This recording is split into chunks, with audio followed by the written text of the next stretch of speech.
السلام علیکم، میرے چینل کہانی کی دنیا میں خوش آمدید۔ آج کی کہانی کا نام ہے نیک دل بادشاہ کا انعام۔ اگر آپ کو کہانیاں سننا پسند ہیں تو ابھی میرے چینل کو سبسکرائب کریں اور ساتھ میں لگے بیل آئیکن کے بٹن کو بھی پریس کر دیں تاکہ آپ کو ملتی رہیں ویڈیو اپڈیٹس۔ تو چلیے چلتے ہیں آج کی کہانی کی طرف۔ بادشاہ کو نہ تو شکار کا شوق تھا اور نہ ہی گھومنے پھرنے کا۔ اسے تو بس کھیلوں کے مقابلے بہت پسند تھے۔ وہ ایک سادگی پسند حکمران تھا۔ سال کے 12 مہینے اپنے رعایا کی فلاح و بہبود کے کام میں لگا رہتا تھا۔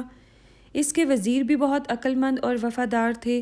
اپنے بادشاہ کی نیک خصلت طبیعت کی وجہ سے وہ لوگ اس کی بہت قدر کرتے تھے اور دل سے چاہتے تھے کہ بادشاہ اچھے کاموں میں بڑھ چڑھ کر حصہ لے تاکہ عوام خوشحال رہے۔ عوام خوشحال ہو تو ملک میں بھی بہت ترقی ہوتی ہے۔ جب موسم بہار شروع ہوتا تو اس کے پہلے 7 دنوں میں لوگ جشن مناتے تھے۔ یہ سلسلہ صدیوں سے چلا آ رہا تھا اور اب تو اس نے ایک تہوار کی شکل اختیار کر لی تھی۔ ان 7 دنوں میں ملک کے سارے لوگ اپنے کام کاج چھوڑ کر بس خوشیاں ہی مناتے تھے۔ گھروں میں طرح طرح کے پکوان پکتے، نئے کپڑے زیب تن کیے جاتے، تمام عزیز و اقارب ایک دوسرے کے گھروں پر جاتے۔ بادشاہ کو بھی اس جشن کا شدت سے انتظار رہتا تھا۔ اس نے سن رکھا تھا کہ اس طرح کے جشنوں پر دوسرے ملکوں کے بادشاہ قیدیوں کو شیروں سے لڑواتے تھے۔ اگر قیدی نے شیر کو شکست دے دی تو اس کو آزاد کر دیا جاتا تھا، ورنہ شیر اس کو اپنا نوالا بنا لیتا تھا۔ ایسا کبھی نہیں ہوا تھا کہ کسی قیدی نے شیر کو شکست دی ہو۔ بادشاہ کو اس قسم کے کھیل تماشوں سے سخت نفرت تھی۔ وہ نہایت رحم دل تھا اور انسانوں کی قدر و قیمت کو جانتا تھا۔ اس کا خیال تھا کہ اللہ نے جب انسان کو اشرف المخلوقات بنایا ہے تو انسان کو اپنے اچھے کاموں میں اس کا ثبوت بھی دینا چاہیے اور دوسرے انسانوں کے ساتھ پیار محبت سے رہنا چاہیے۔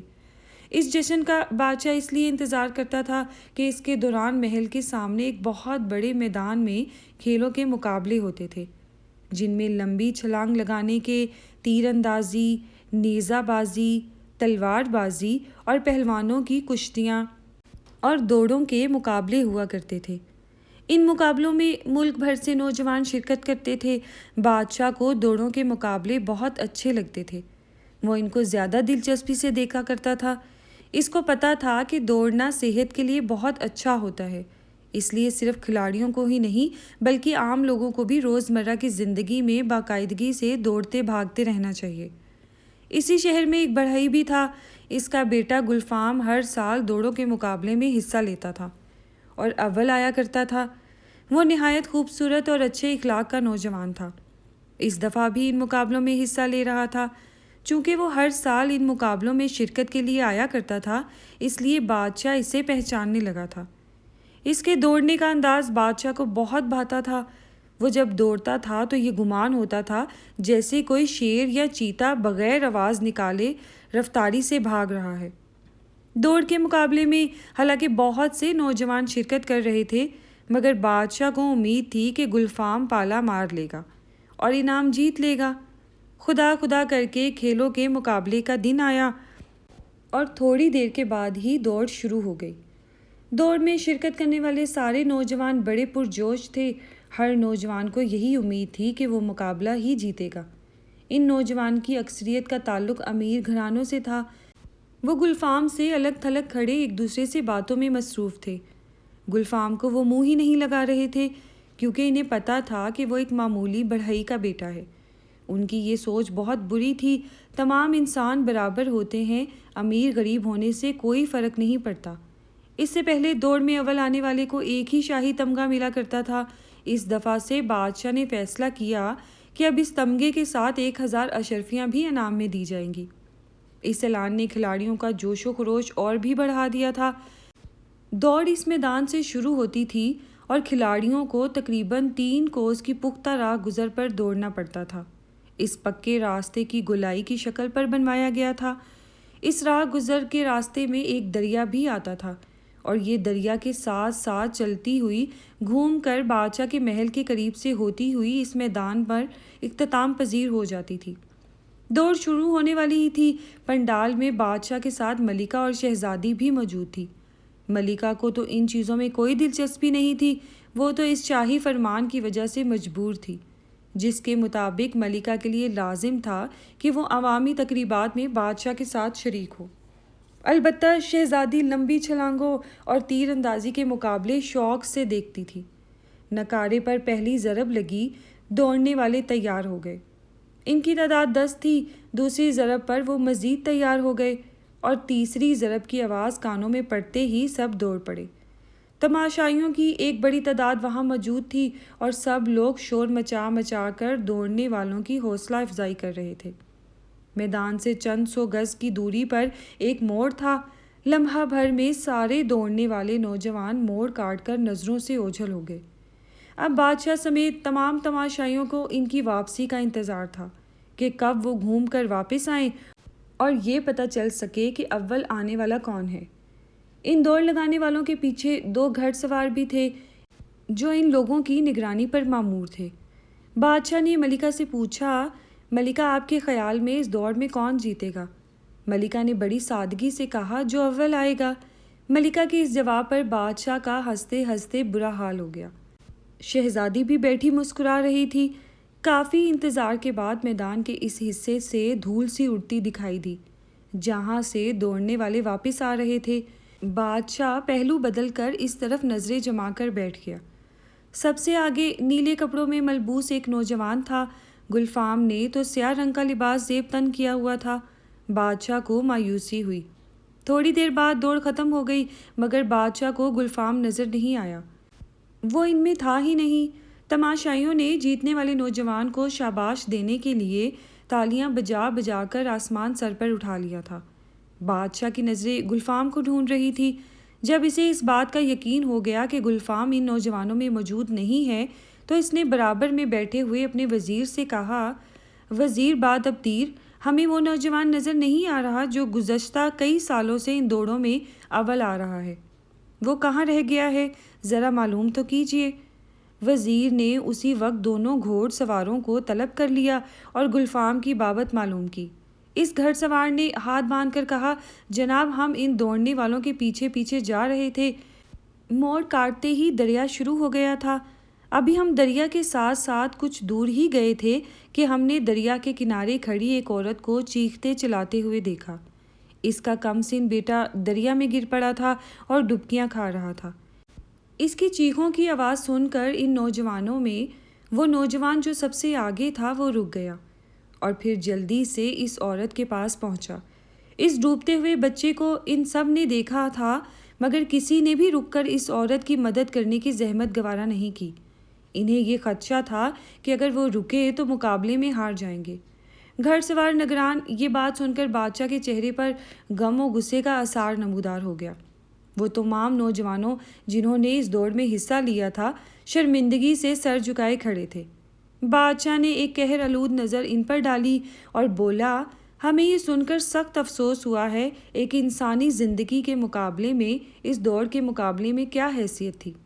تم سب لوگوں کو تو یہ چاہیے تھا کہ مل کر اس عورت کی مدد کو پہنچے جس کا بچہ دریا میں ڈوب رہا تھا۔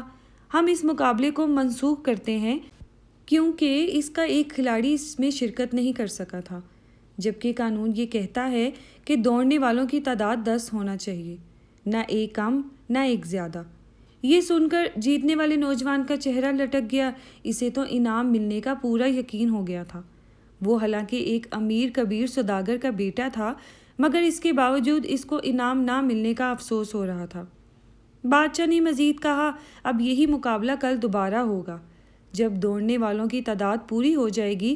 پھر بادشاہ نے وزیر سے کہا، ہمیں معلوم کر کے بتایا جائے کہ اب ڈوبنے والے بچے کا کیا حال ہے اور ہمارا وہ بہادر اور انسان دوست کھلاڑی کہاں ہے؟ ملکہ اور شہزادی بھی اس واقعہ کو سن کر سوچ میں پڑ گئی تھی۔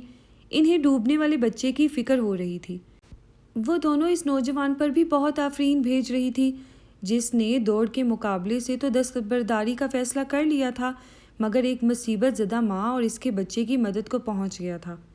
وزیر اٹھا ہی تھا کہ کسی کو اس واقعہ کی تفصیل معلوم کرنے کے لیے بھیجے کہ اچانک سب کے سامنے سے آتا ہوا گلفام دیکھ لیا گیا۔ وہاں پر بیٹھے ہوئے تمام تماشائیوں کو بھی اس واقعہ کا پتہ چل گیا تھا۔ انہوں نے گلفام کو دیکھا تو سبھی اپنی جگہ پر کھڑے ہو گئے اور تالیاں بجا بجا کر گلفام کا استقبال کیا۔ گلفام قریب آیا تو اس کا پورا جسم پانی میں شرابور تھا۔ اس نے جھک کر بادشاہ اور ملکہ کی تعظیم دی۔ بادشاہ نے اٹھ کر اس کے شانے پر تھپکی دی اور پوچھا، نوجوان، کیا واقعہ پیش آ گیا تھا؟ ہمیں پتہ چلا ہے کہ تم کسی ڈوبتے ہوئے بچے کو بچانے کے لیے گئے تھے۔ گلفام نے ادب سے کہا، ایک عورت دریا کے کنارے کپڑے دھو رہی تھی۔ اس کا بچہ اس کے پاس بیٹھا کھیل رہا تھا۔ اچانک جانے کیا ہوا کہ بچہ دریا میں گر گیا۔ وہ چیخنے چلانے لگی۔ یہی وہ وقت تھا جب ہم لوگ وہاں سے دوڑتے ہوئے نکل رہے تھے۔ میں نے جب اس عورت کی چیخیں سنی تو اس کی مدد کو پہنچ گیا۔ نوجوان، تم کیا کرتے ہو؟ بادشاہ نے اچانک پوچھا۔ گلفام نے کہا، عالم پناہ، میرا باپ ایک بڑھئی ہے۔ اس کی ایک چھوٹی سی دکان ہے۔ میں بھی اس کے ساتھ دکان پر بیٹھ جاتا ہوں، اس کی مدد کرتا ہوں۔ بادشاہ اس کی بات سن کر کچھ سوچنے لگا۔ تمہارے مالی حالات کیسے ہیں؟ اس نے پوچھا۔ اس کا سوال سن کر گلفام کچھ جھجکا، آس پاس کھڑے لوگوں کو ایک نظر دیکھا اور پھر سر جھکا لیا۔ بادشاہ نے پھر کہا، جانتے ہو اگر تم اس دوڑ میں جیت جاتے تو تمہیں 1000 اشرفیاں انعام میں ملتی۔ جی بادشاہ سلامت، میں آپ کو سچ بتا رہا ہوں کہ میری دلی خواہش تھی کہ میں یہ مقابلہ جیت کر انعام حاصل کر لوں۔ اس انعام سے ہمارے گھر کی تمام پریشانیاں ختم ہو جاتی، پھر بھی تم نے اس کے لیے کوشش نہیں کی، مقابلہ چھوڑ کر بچے کو بچانے کے لیے چلے گئے۔ بادشاہ نے کچھ حیرت سے پوچھا۔ گلفام اپنی پیشانی پر آئے ہوئے لمبے لمبے گیلے بالوں کو پیچھے کرتے ہوئے بولا، بادشاہ سلامت، ایک ڈوبتے ہوئے بچے کو بچانا اس انعام سے 1,00,000 درجے بہتر تھا۔ ہمارے مذہب نے بھی تو ہمیں مصیبت زدوں لوگوں کی مدد کرنے کا حکم دیا ہے۔ روپیہ پیسہ تو آنی جانی شے ہے، انسانی جان بہت قیمتی ہوتی ہے۔ میں اگر جیت بھی جاتا تو مجھے اتنی خوشی ہرگز نہ ہوتی جتنی اس ماں کی خوشی دیکھ کر ہوئی تھی جب میں نے بچے کو دریا سے نکال کر اس کی گود میں دیا تھا۔ یہ خوشی میرے لیے انعام کے مقابلے میں کہیں زیادہ بڑی ہے۔ گلفام کی باتیں سن کر بادشاہ اپنی جگہ سے اٹھا اور بولا، ہمیں بہت خوشی ہے کہ ہماری رعایا میں تم جیسے نیک اور اپنے دل میں دوسروں کا درد رکھنے والے نوجوان موجود ہیں۔ پھر اپنے گلے سے سچے موتیوں کا ہار اتار کر اسے انعام میں دیا اور وزیر سے بولا، ہم اس نوجوان کو رہنے کے لیے ایک حویلی دیتے ہیں، اس کا انتظام کیا جائے۔ وزیر نے بادشاہ کے کہنے پر حویلی کا فوراً سے پہلے انتظام کیا۔ اس کے بعد بادشاہ دوبارہ گلفام سے مخاطب ہوا، اب تم گھر جاؤ اور تیاری کرو، کل پھر اسی جگہ دوڑ کا مقابلہ دوبارہ ہوگا۔ گلفام نے بادشاہ کا جھک کر شکریہ ادا کیا اور خوشی خوشی گھر چلا گیا۔ اگلے روز پھر تمام لوگ اس میدان میں موجود تھے۔ گلفام کی کہانی ہر ایک کو پتہ چل گئی تھی۔ اچھے اور نیک کام کرنے والوں کو سب عزت کرتے ہیں۔ وہ لوگ دوڑ کا مقابلہ دیکھنے سے زیادہ گلفام کی ایک جھلک دیکھنے آئے تھے۔ آج تماشائیوں میں گلفام کے ماں باپ بھی تھے اور جو بہت خوش نظر آ رہے تھے۔ وہ میدان میں آیا تو ایک بار پھر سب نے اس کا پرجوش طریقے سے استقبال کیا۔ دوڑ شروع ہوئی اور جب اس کا اختتام ہوا تو گلفام ہی جیتا۔ بادشاہ نے اپنے ہاتھوں سے اسے تمغہ اور 1000 اشرفیوں کا انعام دیا اور گلفام اپنے ماں باپ کے ساتھ خوشی خوشی گھر چلا گیا۔ بادشاہ کے حکم کی تعمیل کرتے ہوئے وزیر نے ایک عظیم الشان حویلی بھی اس کے حوالے کر دی تھی۔ اب ان کے بہت اچھے دن آ گئے تھے اور پھر وہ سب ہنسی خوشی رہنے لگے تھے۔